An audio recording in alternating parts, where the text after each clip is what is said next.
नमस्कार प्रणाम। मैं हूं प्रवीण तिवारी और आप देख रहे हैं भोजपुरी अपडेट बक्सर। दोस्तों, आज ऐसे शख्स से आप लोगों को मिलाने वाले हैं जो कि किसी पहचान के मोहताज नहीं है। हम बात कर रहे हैं पीयूष मिश्रा जी का। तो भोजपुरी अपडेट बक्सर में उनका स्वागत है। सबसे पहले भोजपुरी अपडेट देखे वाला सभी भाई लोग के, सभी दर्शक के हाथ जोड़ के प्रणाम करते नहीं। और यह लाइन में आवे के मकसद का है। इस लाइन में आवे का मकसद शुरुए से हम जहाँ पढ़ल बढ़ल बनी आशा पणरी गाँव में, तो ये जब एगो स्कूल रहे सरस्वती ज्ञान मंदिर। वो स्कूल में हर एक साल वार्षिकोत्सव होखत रहे 17 जनवरी के और 15 अगस्त 26 जनवरी के, माने हर एक अवसर पे फंक्शन होके तो ओकरा में हम भाग ली, गाना गाई, भाषण दी, नाटक करी। तो शुरू से स्टेज हमारे वो गुरुजी हवन दिनेश तिवारी जी, तो अपन हाथ से गाना लिखस और गाना गावे हमरा के सिखावस और मंच पर कैसे गावल जाला बतावस। तो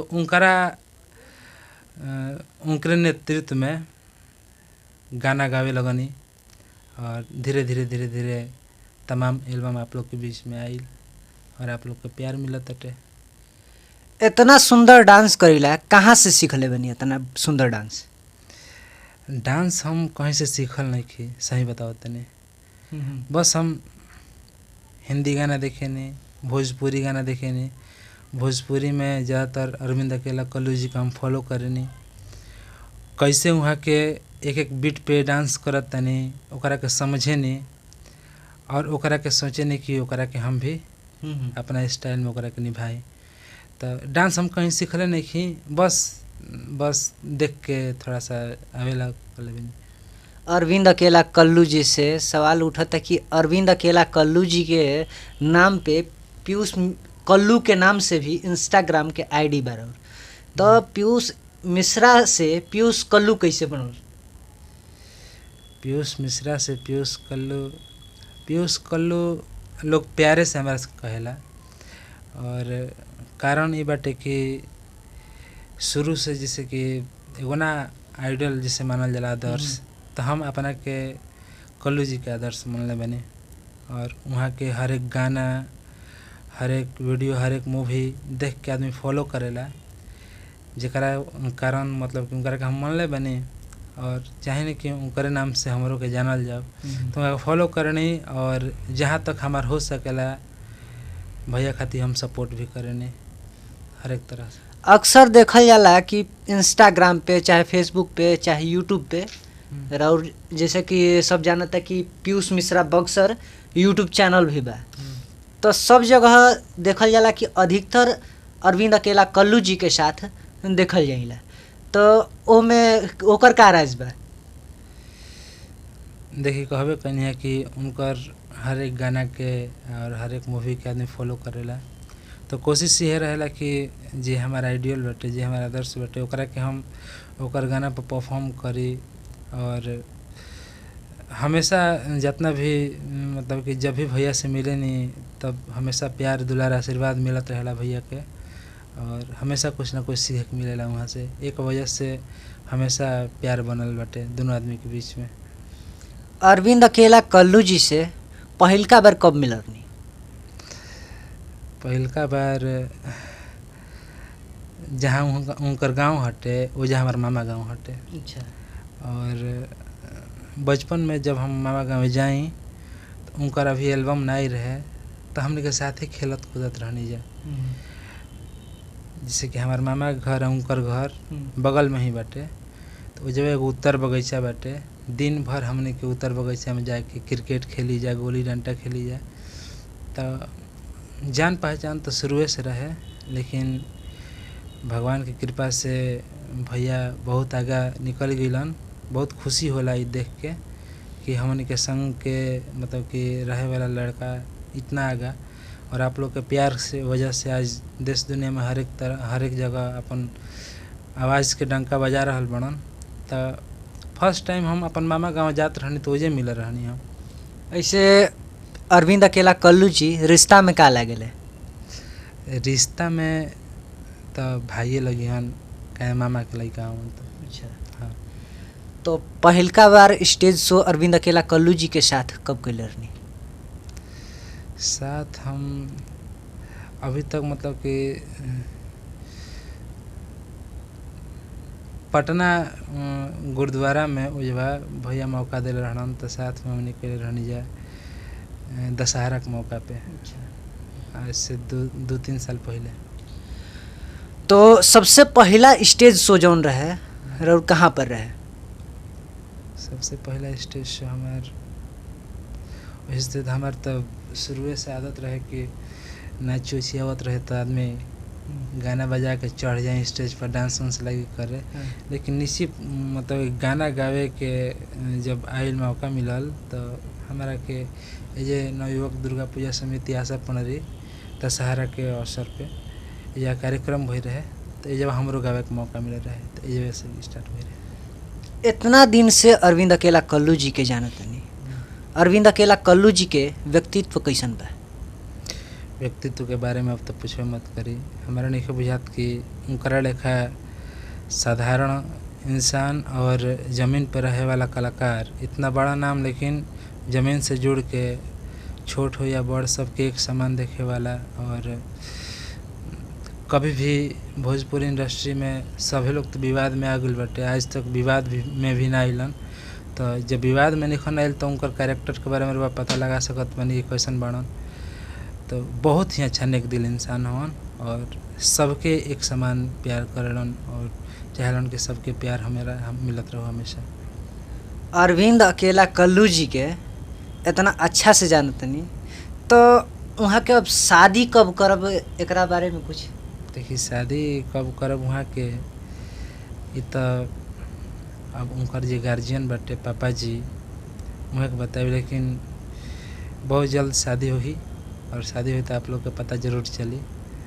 तो अभी हमारा इहो मालूम नहीं है कि कब शादी हुई, लेकिन बहुत जल्द होके वाला बाटे ये हमारा मालूम बाटे, तो हुई तो आप लोग के पता चली जरूर। जैसे कि सब जानता कि पीयूष मिश्रा जौन बाड़े उ एक ऐसन कैरेक्टर हवे जौन की डांसिंग के साथ साथ सिंगिंग भी करेले और साथ साथ एक यूट्यूबर भी हवे। तो एह के का राज बा कि सब एक साथ करे पाइला? देखिए पहले बताओ नहीं है कि गाना तो हम शुरू से गावे नहीं, जैसे कि स्कूल से हमारे मास्टर साहब जो रहलन तन हमरा के तो गाना गावे के शौक शुरू से रहे और साथे साथे डांस हमारा करे ना आवेला, लेकिन कैसा कह देवे नहीं तो लोग के पसंद आ जाला।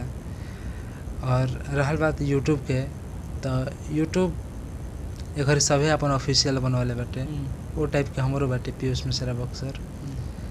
और जब हमारा नॉलेज भइल कि यूट्यूब भी बाटे कुछ यूट्यूब से 2 रुपया कमा सकता आदमी, तो हम भी अपन यूट्यूब चैनल ओपन कैनी जना का नाम हटे पीयूष मिश्रा बक्सर और ओकरा पे कंटेंट डाले लगने।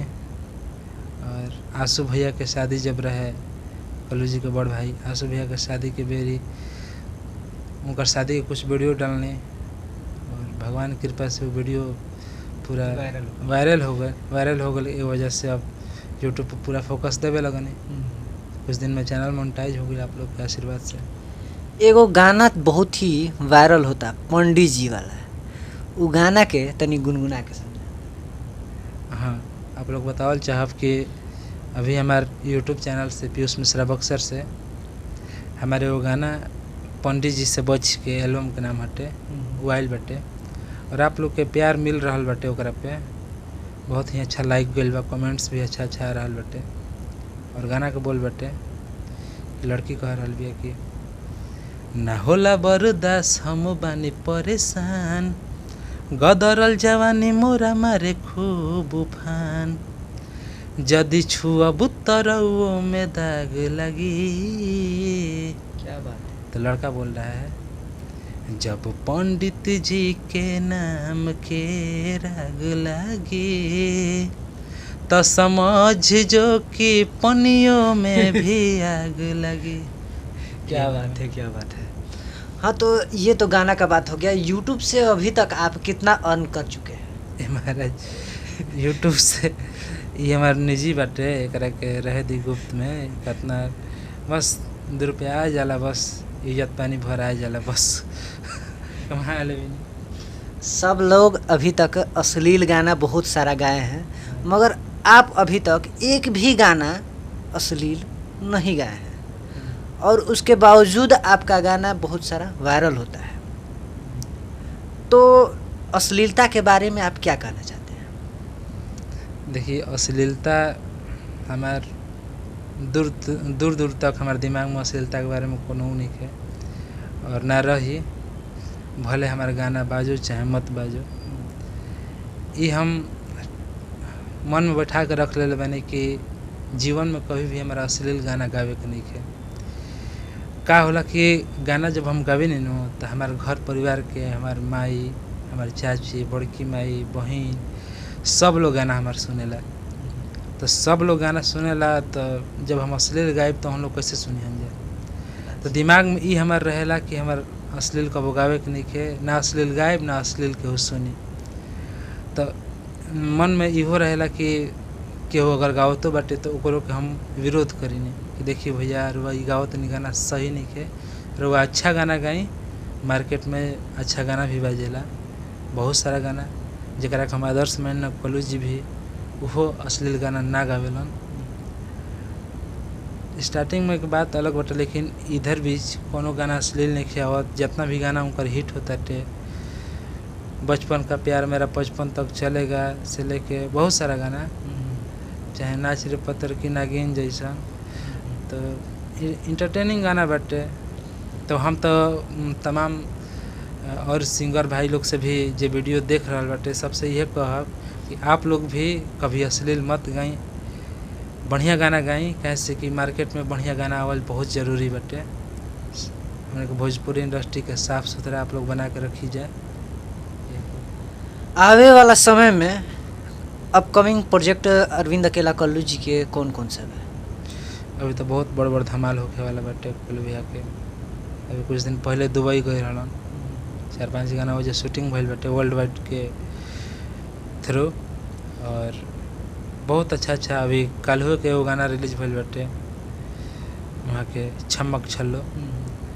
तो तमाम हिट्स गाना आ रहा बाटे आप लोग के बीच में। बस आप लोग के सही प्यार बनौले रहें और उनको को सुनत रही, तन सुनत रही। तो आपन बता दी कि आवे वाला प्रोजेक्ट कौन कौन है? आवे वाला प्रोजेक्ट हो सकेला तो परसों वो गाना हमारा रिलीज हुई। अच्छा, बहुत ही अच्छा सॉन्ग बाटे, तन मैंने गुनगुना दी का गुनगुना दी। एक वीडियो कल है रिलीज हुई ना। हाँ, तो गाना के बोल बाटे कि मने मने मुस्का के जब देखे लूला जाके, दिलवा करे की धली अकवरिया में, लभ के बेमारी धराई नु देलो, पढ़े के उमरिया में। ये गाना के बोल बाटे, और गाना खुद हम ही लिखले बने। जितना गाना बैक टू बैक आवता लगभग टोटल हम ही लिखत नहीं अपने से। अच्छा। तो आप लोग का प्यार आशीर्वाद मिलत रहो। जैसन कि जानल जाला बिट्टू तिवारी जी और सब गाना लिखेला, तो अभी फिलहाल काहे नहीं उनको रावत गाना? थोड़ा सा मिसअंडरस्टैंडिंग हो गई बाटे। हम मतलब कि दोनों आदमी के बीच में ऐसा बात नहीं है, गाना उनको आई। लेकिन थोड़ा सा आप का कहें, छोट बानी गलती हो जाई, चाहे गलती तो सबे से होला, लेकिन ओकरा के जे समझ जाए, ओकरा के थोड़ा सा आपस में कुछ भइल बाटे के वजह से नहीं आप सही तरह बीच में। जाते जाते भोजपुरी अपडेट बॉक्सर के दर्शक से क्या कहना चाहते हैं? जाते जाते यही कहेंगे कि जितने भी भाई लोग देख रहे हैं, तो भाई का चैनल है बहुत ही अच्छा भोजपुरी अपडेट बॉक्सर, और तमाम कलाकारों का इस पे इंटरव्यू आता रहता है, अपडेट आता रहता है। तो आप लोग से यही अनुरोध करेंगे कि आप लोग इस चैनल को सब्सक्राइब कर लीजिए और भाई के लिए इसको एक बार शेयर ज़रूर करें और आने वाले समय में भाई का चैनल बहुत बड़ा हो, इसका हम शुभकामनाएं देते हैं आपको। और जितना हमने से सपोर्ट हो सके भाई तारा खातिर हमेशा हमने खड़ा बनी जाए और एक से बढ़ के एक न्यूज़ दर्शक के बीच में तुले आवत रहा और ऐसे ही अपन चैनल के ग्रोथ करत रहा। 2-4 रुपया अर्निंग जब होखे लगी तो हमने देते रहिए। इतना समय देने के लिए बहुत बहुत शुक्रिया और मिलते हैं अगले वीडियो के साथ। नमस्कार।